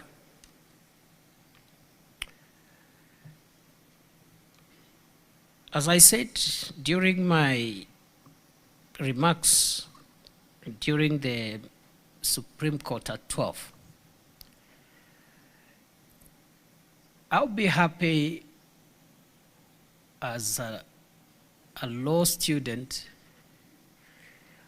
to see greater jurisprudential clarity on the question of the independence of the judiciary. It is it's a very, very highly entrenched principle, and there is no dispute on whether the judiciary is supposed to be independent. What we are looking for is clarity on where that independence meets with interdependence. with other arms of government, because at some point, however extreme, however pure that doctrine is, at some point it will intersect with interdependence. That is my understanding of separation of powers, and the old doctrine of Montesquieu, and all the students of constitutional law in the House will agree with me. Because unless you want to persuade me, which you won't, that this independence is limitless, because that again would go against the doctrine of separation of powers, which in its basic form says that every man or woman entrusted with power has the tendency to push that power as far as it can go. So the only remedy to make sure that no arm of government or no person holding public office abuses the power they have is the checks and balances and the intersection between what that arm or that person does with other organs of state. I have submitted before, and I do submit here again, now that I have the chance, that this independence, broad and pure as it may be, must only be restricted to 4 areas. 1, decisional independence, which allows every individual judge and every judicial officer to determine the outcome of a matter before them based on the facts, the law, the evidence. There is no negotiation about decisional independence. That one is pure and it is complete. Similarly, my understanding of judicial independence, other than decisional independence, it is administrative independence to administer yourselves, the Chief Justice, the Deputy Chief Justice, the Chief Registrar, the presidents of the various courts, and to carry out your administrative you administer the institution without interference. Thirdly, operational independence, to carry out your operations without interference. And finally, financial autonomy, which is what we are discussing here, how we can perfect that. Anything beyond those 4 legs, decisional independence, financial independence, administrative independence, and operational independence, you must submit to other arms of government and other agencies for a democracy to work. That is my submission, and I could be persuaded otherwise, but not today. The second reflection is on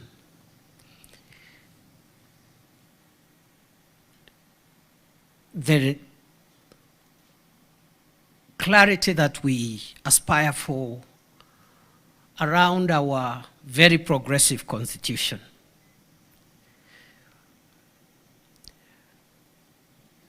My understanding, and here I want to admit I could be wrong, is that the jurisprudence I've seen so far since this very progressive constitution came to place somehow equates the entire constitutional framework and treats it as a set of norms of equal status. So you interpret the Constitution from cover to cover and assume anything and everything provided, all the norms enshrined in that Constitution enjoy equal constitutional status because those are provisions of the Constitution. With tremendous respect, I hold the view that there is a hierarchy of norms in our Constitution. we have a hierarchy of norms in the Constitution. Some constitutional provisions are superior to the others. That is why, for example, by way of example, that is why if you wanted to amend the Constitution, parts of the Constitution can be amended by Parliament, and the matter ends there. But if you touch other norms, you have to go back and conduct a referendum. That already creates a hierarchy of norms in the Constitution. If you touch this one, you go back and do a referendum. The others, you can amend. That is just one example of the hierarchy of constitutional norms. The same document, same constitution, but it creates a staircase of norms. With great respect, I argue that provisions like those in Article 4, Article 5, Article 10, and Article 238 of the Constitution are primordial and entrenched national interest issues which cannot be varied even by the judiciary. If the judiciary attempts to vary those primordial and existential norms, the judiciary runs in confrontation with the people. So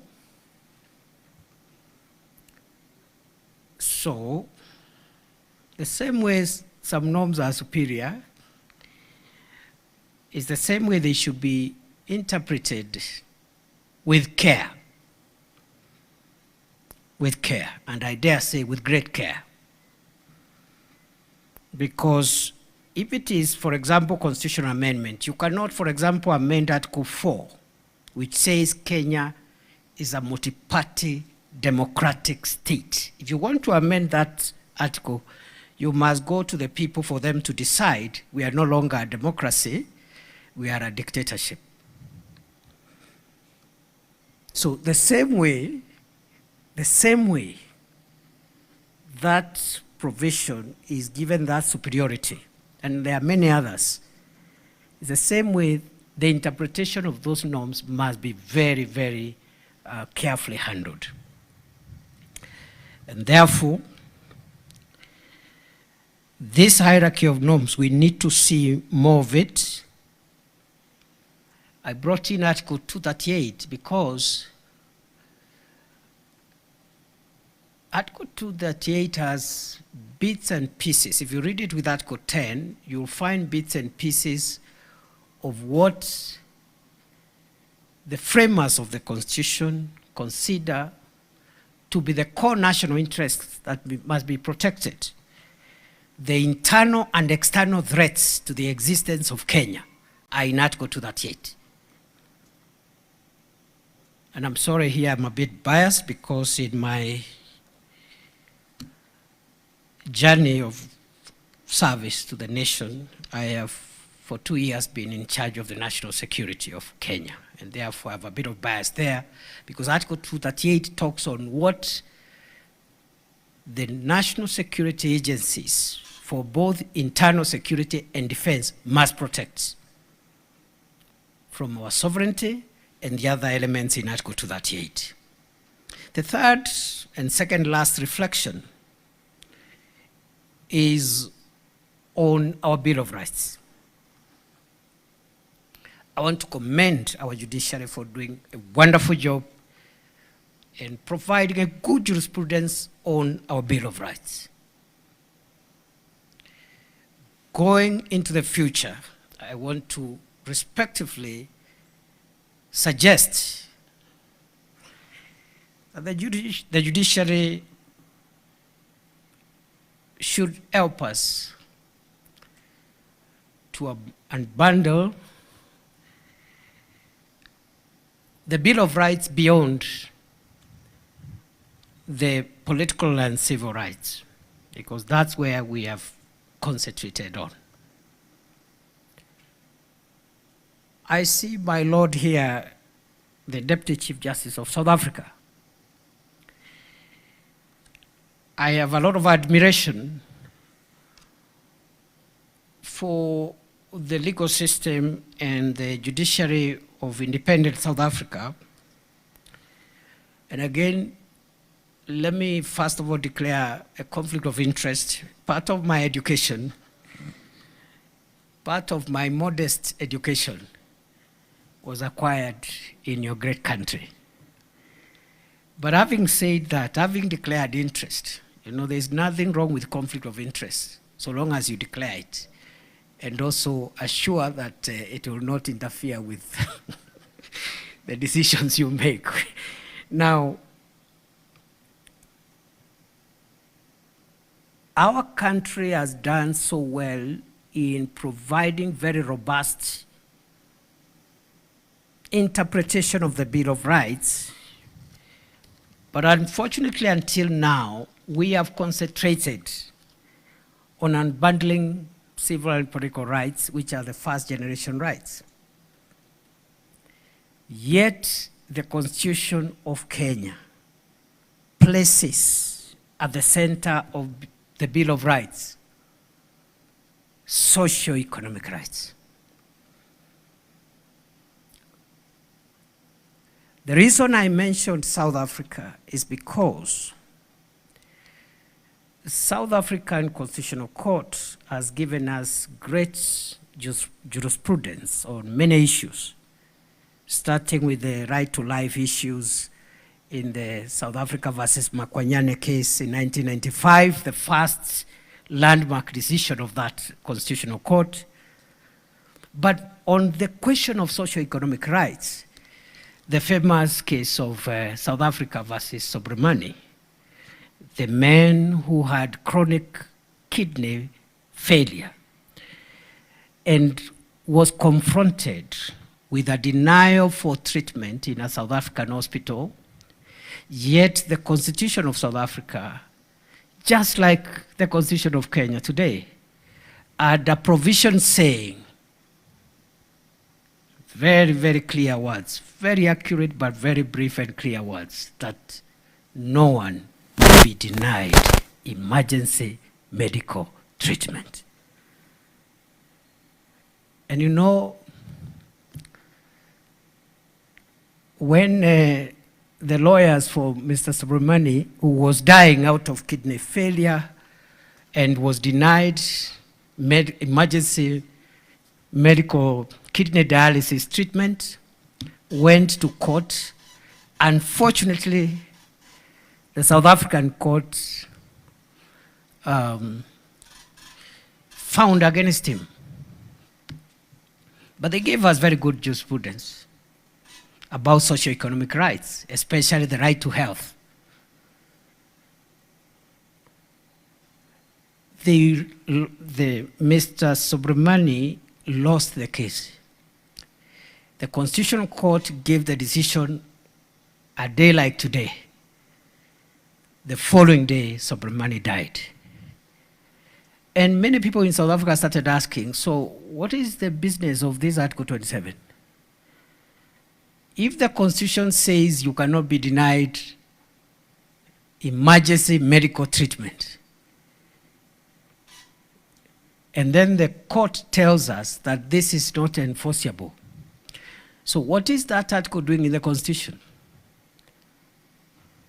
Okay? What is that article doing saying you have a right? So later on, the court redeemed itself, the South African court redeemed itself by clarifying the parameters of enforcing socio-economic rights.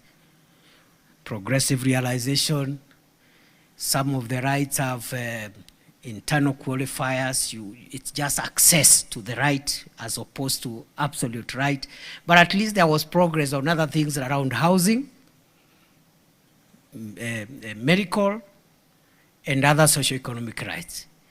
You have a challenge, the Judiciary of Kenya, to interpret Article 43 of the Constitution. It cannot be muted you must tell us what those rights in Article 43 mean for Kenyans.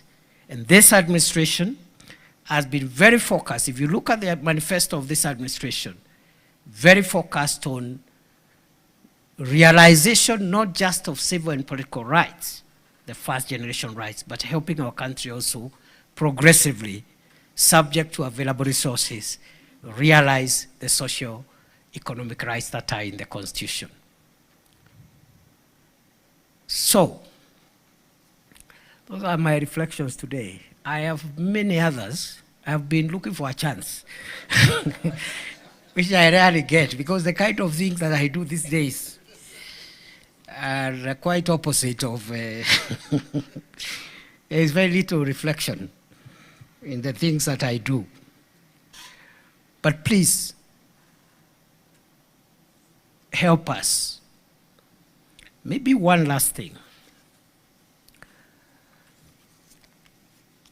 On judicial overreach and the political question doctrine. I'll pose a question. To what extent must courts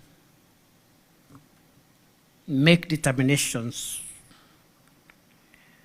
that touch on the political doctrine issue? Maybe let me recraft the issue.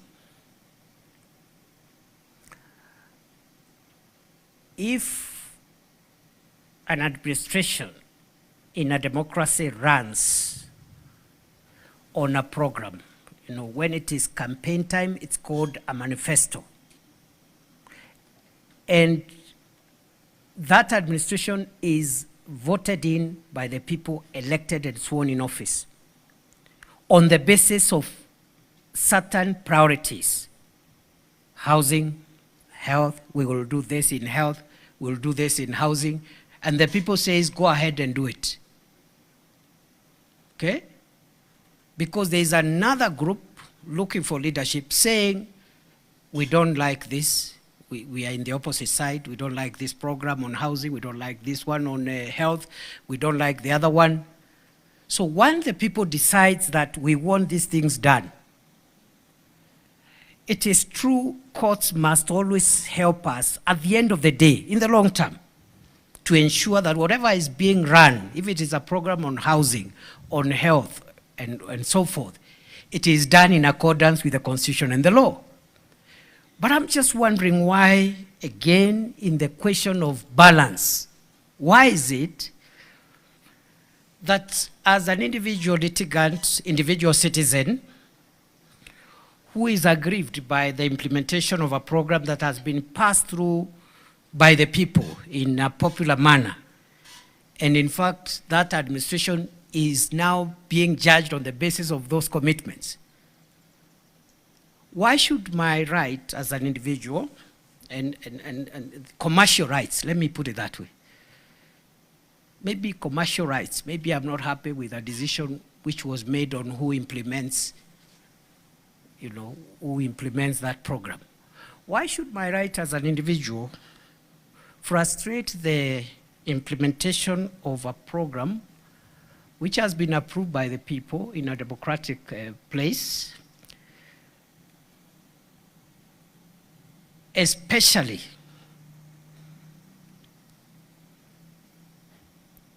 on an interim basis? Why should my right stop the implementation of a healthcare system, I'm just asking hypothetically, or a housing or whatever other issue program, it can be on education, etc., and arrest the progress of 55 million Kenyans? The question I have, why can't I litigate my right as the rest of the country implements a legitimate program that has been validated by the people, in the event that in the final analysis my right has been violated? I'm sure 55 million people can compensate my damage as one person, but my one the one person cannot compensate damage caused on 55 million people whose rights to the services delivered by this program have been frustrated by interim orders that have taken 3 years to discharge. I submit. Thank you very much and have a good morning. And I'm sorry for if there is any executive overreach. Thank you very, very much.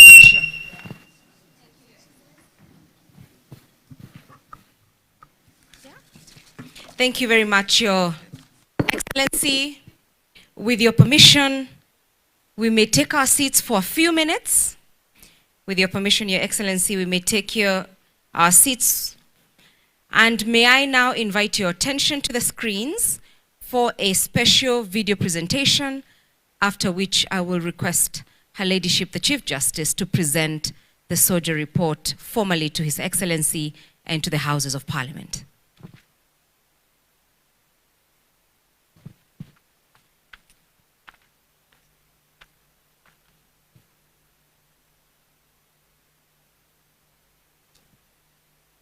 Technical team, are you ready?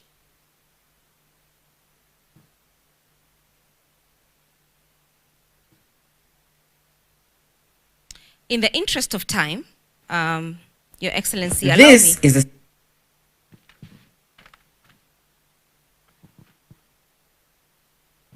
This is the story of a judiciary transforming justice delivery for every Kenyan. A year defined by progress, innovation, and a deep commitment to the Constitution. The State of the Judiciary and Administration of Justice Report 2024-25 captures this journey, showing how deliberate action under the social transformation through access to justice blueprint is reshaping access to justice across the Republic. Courts, tribunals, sub-registries, and mediation centers have grown closer to the communities, opening doors that were once too far away. Digitization and the Mahakama Popote initiative have changed how justice works. Faster processes, smarter systems, and a historic 104% case clearance rate that proves justice can be timely. Integrity and accountability have been strengthened, building greater public trust in the system entrusted to serve all. And across Kenya, the alternative justice system framework continues to honor culturally grounded ways of resolving disputes, keeping peace at the community level, and complementing the formal courts. This is the judiciary in motion, innovating, expanding access, delivering results, all guided by the Constitution, all committed to social transformation through access to justice. The State of the Judiciary Report 2024-25, Justice Closer Than Ever. Thank you very much for that. May I invite a round of applause, please, for the work that you have all done this year in making this report a reality. Honorable Chief Justice, may I welcome you to the stage, with the Honorable Deputy Chief Justice as well. May I also welcome the Deputy Speaker of the National Assembly and the representative of the Senate, Honorable Senator Hilary Sigei. And with your permission, Your Excellency, may I welcome you to the stage for the formal presentation. Let's have the reports.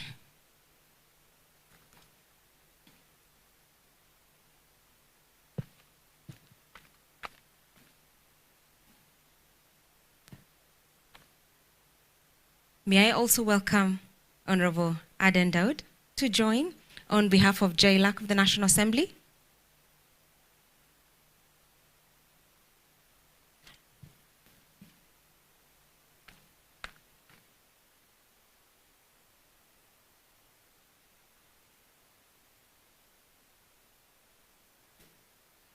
I think that James, to be able to formally hand over, we can allow the Honorable Chief Justice to hand over the report to His Excellency. Honorable Chief Justice, you may now hand over the report to His Excellency, signaling the fulfillment of the dictates of the Constitution,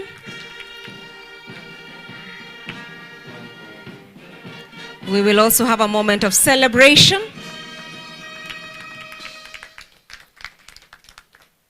That really is a testament of the fulfillment of the law and the Constitution that requires full accountability to the Kenyan people. Thank you very much, Honorable Chief Justice. Allow me, Your Excellency, to welcome the leadership of the Judiciary leadership team to join you on stage as we celebrate this launch.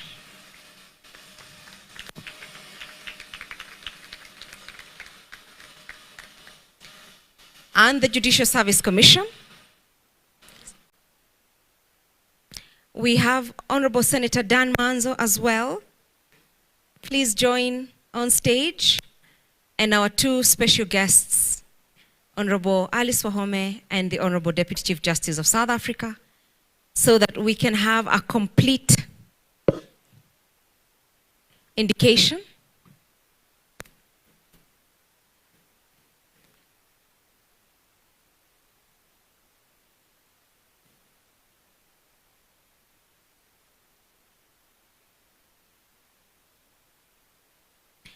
that is the leadership of our country, the leadership of the judiciary, the leadership of Parliament together during this momentous launch of the State of the Judiciary and the Administration of Justice report. We will have that photo. And thereafter, I will request that we are joined by the President of the Law Society and all the speakers on the program today for a picture.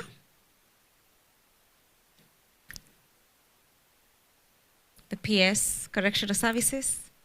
We can have a photo, a complete photo. Zakim will help us organize the photo.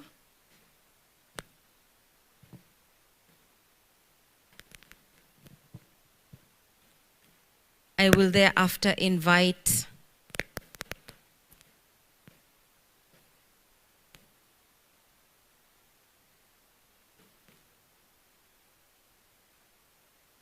it is important because we will hold this photo as a continuing relic of our collaboration and cooperative governance as dictated by the Constitution. Band, please continue. After this photo, I will welcome all the judges to also join the photo. All our judges present. The State of the Judiciary report could not be without your phenomenal contribution and indeed the tireless efforts to enhance case clearance to the historic 104%. It has been because of your tireless efforts, because of your innovation, and because of your continued commitment to access to justice, that this day and this report is as monumental as it is. I can request our speakers to take their seats as we allow the judges to join the photo so that we only have the leadership of Parliament, the leadership of the Judiciary, His Excellency, and the honorable judges.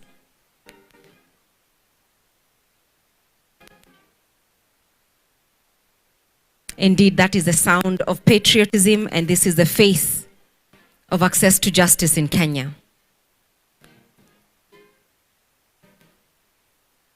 On the screen, you will have a QR code.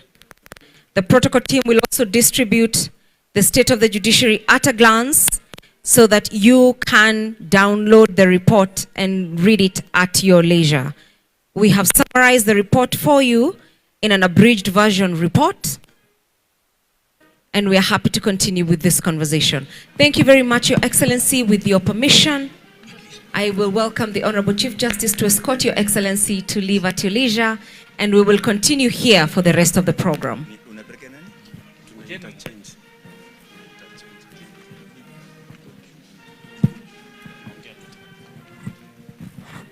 May I request that we remain here to be able to continue and complete the rest of the program As His Excellency departs, we are grateful.